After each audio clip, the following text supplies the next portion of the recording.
Germany के ऊपर बहुत सारी चीजें इम्पोज कर दी गई और उस वजह से जर्मनी के लोगों में अपनी सरकार के लिए बहुत ज्यादा गुस्सा था कि गवर्नमेंट ने ये बातें एक्सेप्ट की क्यों की हैं और लगातार जर्मनी जो है वो गरीब और गरीब और गरीब होता जा रहा था। हिटलर पावर में आ चुके थे या कैसे वो पावर में आए और डेमोक्रेसी को उन्होंने कैसे खत्म किया। जब वो पावर में आए तब तक वहां पर डेमोक्रेटिक फॉर्म ऑफ गवर्नमेंट थी और जो प्रेसिडेंट थे उन्होंने ऑफर किया था हिटलर को चांसलर के पद के लिए। On 30th January 1933, President Hindenburg offered the chancellorship, the highest position in the cabinet of ministers. As in India, Prime Minister is the highest post. PM की पोस्ट जो होती है वो highest पोस्ट होती है इंडिया में, ऐसे ही जर्मनी के अंदर जो चांसलर की पोस्ट थी वो सबसे हाईएस्ट रैंक पोस्ट थी। By now, the Nazis had managed to rally the conservatives to their cause. Having acquired power, Hitler sent out to dismantle the structures of democratic rule. Power में आने के साथ ही Hitler ने सबसे पहले democracy को ही खत्म किया। A mysterious fire that broke out in the German Parliament building in February facilitated his move. German parliament के अंदर एक रहस्यमय तरीके से आग लगी और उसकी वजह से वहां पर जो इंपॉर्टेंट डॉक्यूमेंट्स थे वो जलकर राख हो गए और किसी को ये नहीं पता चला कि ये आग कैसे लगी थी। The fire decree of 28 February 1933 indefinitely suspended civic rights like freedom of speech, press and assembly that had been granted by the Weimar Constitution. Weimar Constitution ने लोगों को freedom of expression, freedom of speech दिया था, लेकिन जैसे ही ये आग लगी उसके बाद नागरिकों के अधिकार जो है ये खत्म हो गए। हिटलर ने कहा no one have right to expression, किसी को भी राइट टू स्पीच नहीं है। Then he turned on his arch enemies, the communists, most of whom were hurriedly packed off to the newly established concentration camps. और उसके बाद उसने अपने शत्रुओं को पकड़ना शुरू किया और इनमें सबसे पहले जो थे वो कम्युनिस्ट थे और उन कम्युनिस्ट को पकड़कर उसने एक नए एरिया में छोड़ दिया और जिसका नाम था कंसंट्रेशन कैंप्स। ये वो जगह थी जो स्पेशली कम्युनिस्ट को रखने के लिए बनाई गई थी, जहाँ कोई बेसिक फैसिलिटीज नहीं थी और चारों तरफ जो तारें लगा दी गई थी ताकि लोग वहां से भाग ना सके। तब रिप्रेशन, कई बार हम देखते हैं घरों के बाहर दीवार के ऊपर वो रोल तार लगी हुई होती है, ये सिस्टम हिटलर ने शुरू किया था और ऐसा भी कहते हैं ना वो करंट छोड़ दिया जाता है। बॉर्डर पे भी राजस्थान का जो हमारा बॉर्डर है क्योंकि वहां दीवार नहीं बन सकती पाकिस्तान के साथ मिलता हुआ, तो वहां पर क्या हुआ ऐसी तार लगाई हुई है और कहा जाता है कि उसमें करंट छोड़ दिया जाता है ताकि कोई भी है वो बॉर्डर क्रॉस ना कर सके। The repression of the communists was severe. Out of the surviving 6,808 arrest files of Dusseldorf, a small city of 500,000 population, 50 lakh की 5 लाख की आबादी वाला एक शहर डसेल्डॉर्फ में अब केवल 6,808 ही बचे थे। 1,440 were those of communists alone और उनमें से 1,440 जो थे वो कम्युनिस्ट थे। They were however only one among the 52 types of victims persecuted by the Nazis across the country. हमने जो पहले क्वेश्चन आंसर्स लिखे थे उनको अच्छे से कर लीजिएगा आप इस चैप्टर के लिए। They were however only one among the 52 types of victims persecuted by the Nazis. 52 तरह के लोगों को हिटलर ने खत्म किया था और उनमें से कम्युनिस्ट भी एक थे। On 3rd March 1933, the famous Enabling Act was passed. Enabling Act एक नंबर में पूछा जा सकता है। Enabling Act क्या था? Enabling Act के अनुसार किसी भी नागरिक के जो फंडामेंटल राइट्स हैं वो खत्म हो जाएंगे और उसके सारे राइट्स जो है वो गवर्नमेंट के पास आ जाएंगे, यानी कि हिटलर जो है वो किसी को भी कोई अधिकार नहीं देगा और वो जब मर्जी चाहे इमरजेंसी लगा सकता है, कॉन्स्टिट्यूशन के किसी भी नियम में फेरबदल कर सकता है। This act established dictatorship in Germany और Enabling Act के पास होते ही वहां पर डिक्टेटरशिप आ गई। It gave Hitler all powers to sideline parliament and rule by decree. आते ही, इसके पास होते ही, सेक्ट के पास होते ही सारी की सारी पावर हिटलर के हाथ में आ गई और पार्लियामेंट जो है वो साइड पे हो गई। All political parties and trade unions were banned. जितनी भी political parties थी नाजी पार्टी के अलावा हम सबको बैन कर दिया गया, यानी कि अब कोई पार्टी नहीं होगी सिवाय नाजी पार्टी के। All political parties and trade unions were banned except for the Nazi party and its affiliates. The state established complete control over the economy, media, army and judiciary. State control, सरकार ने army, media, economy और judiciary को पूरी तरह से अपने control में कर लिया। As we can see in present world like North Korea, जैसे नॉर्थ कोरिया में है ऐसे ही हालात उस समय में आज से लगभग 90 साल पहले जर्मनी के अंदर बन गए। जब हिटलर ने कहा ना तो मीडिया को कोई पावर है, ना तो अखबार छपेंगे, ना टीवी चैनल्स होंगे, ना न्यूज आएगी, अगर कुछ दिखाया भी जाएगा तो सिर्फ नाजीज के बारे में ही होगा। Special surveillance and security forces were created. आपको पता है हमारे पड़ोसी देश जो म्यांमार है वहां पर आर्मी रूल आ गया है, वहां के जो राष्ट्राध्यक्ष थी उनको पकड़कर नजरबंद कर दिया गया है और जो मंत्री थे उनको पकड़कर जेल में डाल दिया है। और आर्मी ने कहा है कि कोई भी जो आम लोग हैं, आम लोगों ने विरोध प्रदर्शन करना जैसे शुरू किया तो आर्मी लीडर ने कहा, आर्मी कमांडर ने, कि कोई भी विरोध प्रदर्शन नहीं करेगा, अगर कोई ऐसा करता है तो 20 साल के लिए उसको जेल में डाल देंगे। हो सकता है आर्मी को पता भी ना चले कि वो कहाँ गए और कहाँ नहीं। ये अभी रिसेंट 15 दिन पहले हमारे पड़ोस की बात है जो हुई है म्यांमार के अंदर। So we are lucky, we are living in a country which have democratic form of government, और हमारा मन चाहे तो हम मोदी सरकार को या मोदी को गालियां निकाल सकते हैं, अपने राष्ट्रपति को गालियां निकाल सकते हैं, अपने टीचर को भी बोल सकते हैं ये आगे मत हमारे साथ पढ़ाएंगी, और क्योंकि हमें राइट टू एक्सप्रेशन है, राइट टू स्पीच है, हम बोल सकते हैं, कुछ भी कह सकते हैं। मैं अपने मुंह पे नहीं करेंगे तो बाहर मिल जाएंगे।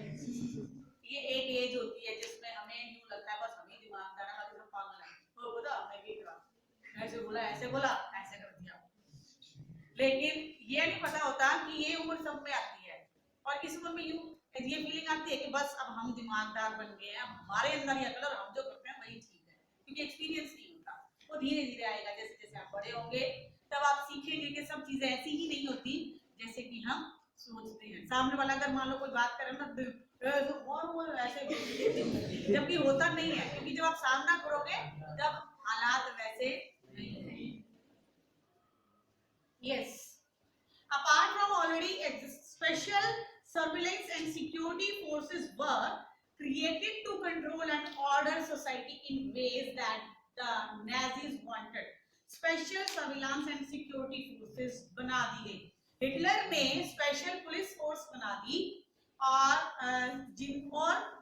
जो कि ये देखती थी कि किस तरह से सोसाइटी को नाजी विचारधारा से बनाया जाए। इसको लेकर उसने एक अलग से सरकार बनाई, जिनकी वो बनाई पुलिस फोर्स, जिसको ऐसे कहा जाता था, और इन ऐसे की ग्रीन यूनिफॉर्म होती थी। और the storm troopers, these include the गैस्पो, the SS, criminal police and the security services. अगर 3 मार्च में आता है कि हिटलर ने कैसी फोर्सेस बनाई थी तो आप ये लिख सकते हैं। ऐसा क्या हो गया है नीतीश आपके बैग में?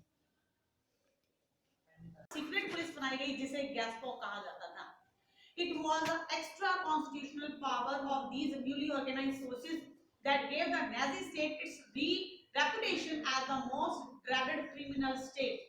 ये स्पेशल फोर्सेस थी, स्पेशल पुलिस थी, जिसमें कि इनको स्पेशल अधिकार दिए गए थे। अगर इनको ये कहा गया था कि कोई भी ऐसा अपने आपको लगता है ना जो आपको ये लगे कि नाजीज के खिलाफ है, हिटलर के खिलाफ है, आपको आजादी है, उसको साथ कुछ भी करो, उसको मारो पीटो, जान से मार दो, कोई आपको कुछ भी करने वाला नहीं है।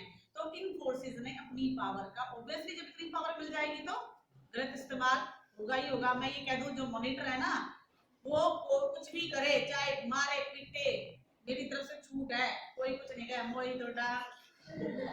It was the extra constitutional powers of these newly organized forces that gave the Nazi state its reputation as the most dreaded criminal state. People could now be detained in Gestapo torture chambers.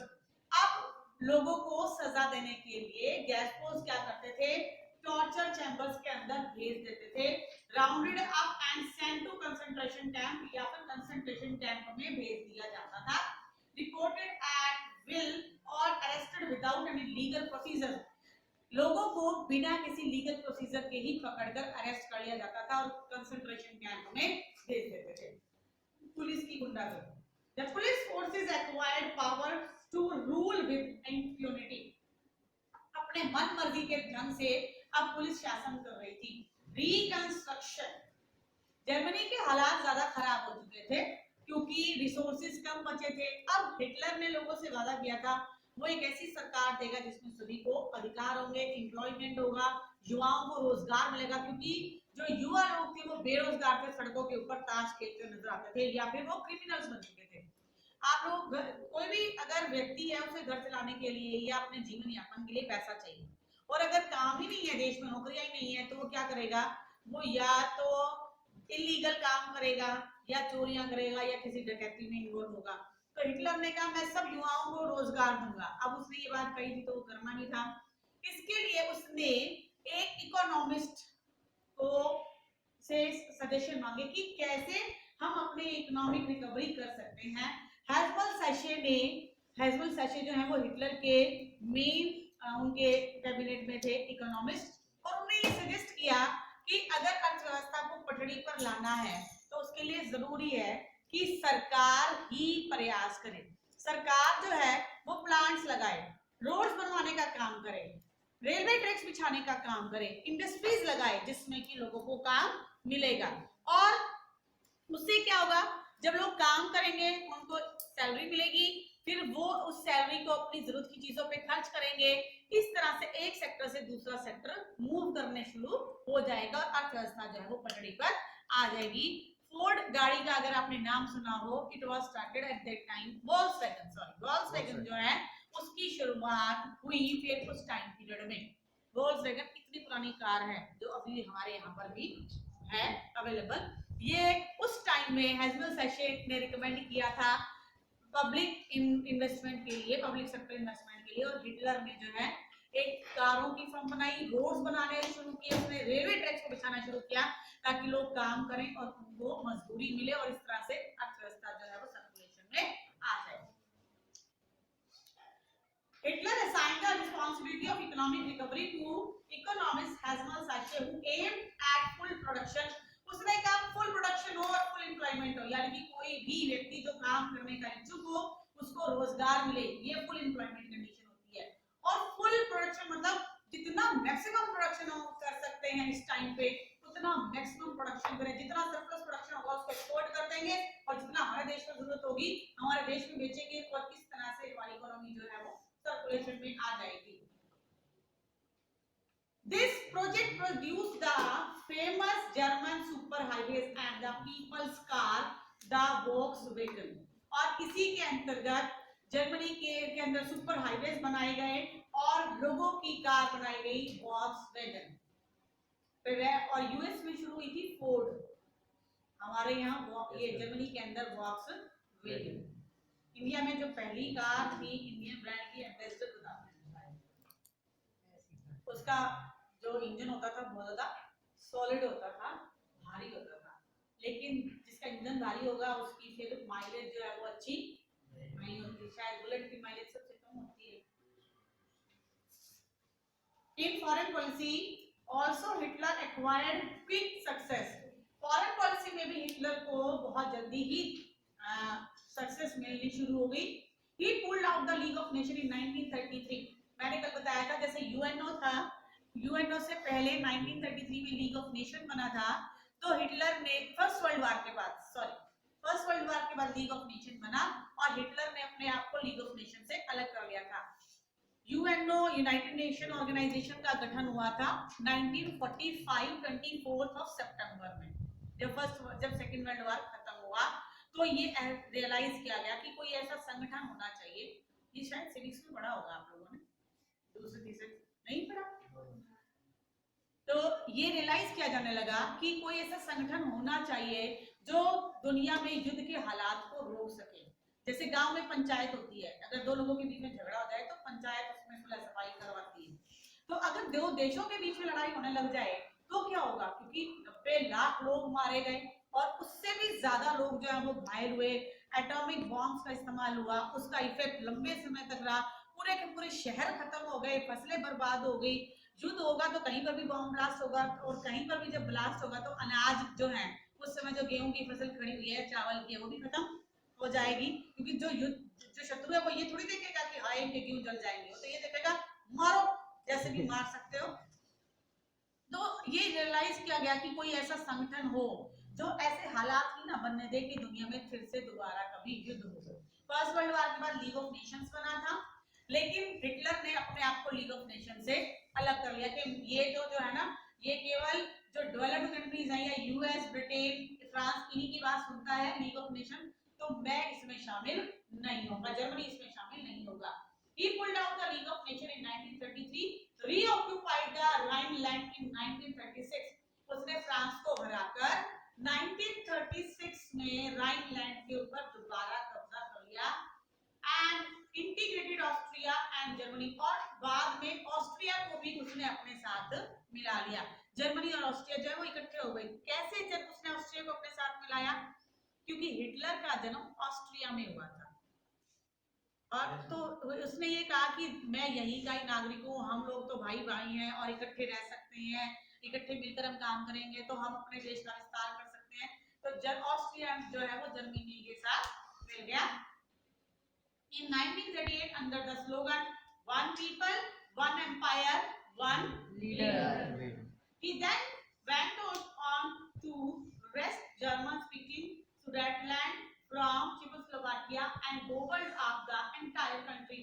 और धीरे धीरे उसने Austria के बाद सुडेटलैंड और Czechoslovakia को भी अपने साथ मिला लिया। In all of this, he had the unspoken support of England. वो जब ये सब चीजें कर रहा था तो पड़ोसी देश इंग्लैंड जो है वो ये सब करता हुआ उसे देख रहा था और कहीं ना कहीं सपोर्ट भी कर रहा था, क्योंकि जर्मनी इतना भी स्ट्रॉन्ग नहीं था कि वो इंग्लैंड का सामना कर सके। जब जर्मनी बाकी देशों के सबको अपने साथ मिला रहा था, चाहे लड़के या प्यार से, अगर इंग्लैंड नहीं चाहता कि वो मिले तो वो कभी मिल नहीं सकते, क्योंकि इंग्लैंड की आर्मी तो बहुत ज्यादा डेवलप थी, ताकतवर आर्मी थी। In all of these, he had the unspoken support of England, which had considered the Versailles verdict too harsh. These quick success at home and abroad seemed to reverse the destiny of the country.